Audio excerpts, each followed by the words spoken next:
जिस शानदार तरीके से भारतीय सेनाओं ने आतंकवाद के 9 ठिकानों को नष्ट किया, सही निशाने पर चोट मारी, और जब पाकिस्तान ने उन आतंकवादियों का पक्ष लेते हुए और हमारे यहाँ जिस प्रकार की छेड़छाड़ शुरू की, उसके बदले में उनके एयरपोर्ट, चाहे नूर खान हो, चाहे रहीम खान हो, चाहे सरगोदा हो, चाहे भेलारी हो, ऐसे सभी एयरपोर्टों पर जो चोट की, 12 से अधिक उनके डिफेंस के अन्य स्थानों पर जो चोट की, और उसके कारण से पूरे देश में जो उत्साह है कि भारत ने एक ऐसी लड़ाई लड़ी जो आसमान में लड़ी गई, जो नई टेक्नोलॉजी से लड़ी गई, जिसमें दोनों चीजों को साबित किया।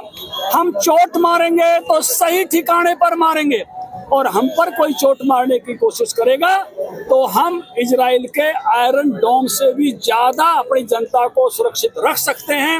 हर उधार की मिसाइल जो चाइना से आई पाकिस्तान के पास, हर उधार का ड्रोन हमने आकाश में उड़ा दिया। भारतीय फौज की इस सक्षमता के लिए स्वयं प्रधानमंत्री जी ने आदमपुर एयरबेस पर जाकर और वहां खड़े होकर कहा, धन्य हूं मैं जो इन वीरों की भूमि पर आया हूं, जिन्होंने इतना शानदार प्रदर्शन भारत की शक्ति का किया है। हम भी उसी प्रकार से, उसी भाव के साथ जुड़ते हुए सेना के ने जो सिंदूर समर लड़के हमारी माताओं बहनों का जो स्वाभिमान बचाने का काम किया है, उसी के समर्थन में आज तिरंगा लेकर रोहतक की सड़कों पर निकलेंगे। ये पूरा जन जवार उसके लिए उठकर आया है, और सभी प्रमुख लोग रोहतक नगरी के उसके लिए उठकर आए हैं, और सभी प्रमुख नेतागण भी उसके लिए उठकर आए। अगर अमेरिका बीच में नहीं आता तो भारतीय सेना इस्लामाबाद तक पहुंच। देखिए, जो फोन आया पाकिस्तान से, चर्चाएं ये हैं कि जो नूर खान एयरपोर्ट के पास जो ब्रह्मोस गिरा है, 11 मील की दूरी पर प्रधानमंत्री का घर और ऑफिस, उसी के बीच में उनके परमाणु का जखीरा, उसी के आसपास उनके सेना का मुख्यालय, काड़जा हिल गया। और जब काड़जा हिल गया तो वहां के डीजीएमओ ने फोन किया हमारे डीजीएमओ को, रोक दो, रोक दो, रोक दो। और भारत के प्रधानमंत्री का भी उद्बोधन हमने सुना कि अभी ये सस्पेंड किया, स्थगित किया गया है, ऑपरेशन सिंदूर बंद नहीं है।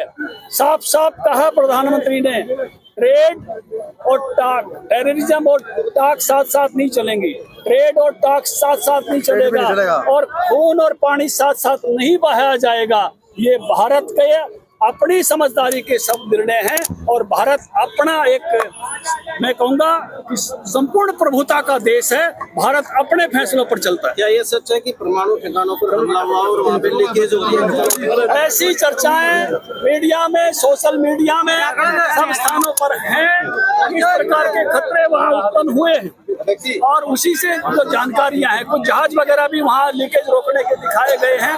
तो इस प्रकार की स्थितियां वहाँ उत्पन्न हुई हैं, इसकी चर्चाएं हैं मीडिया में।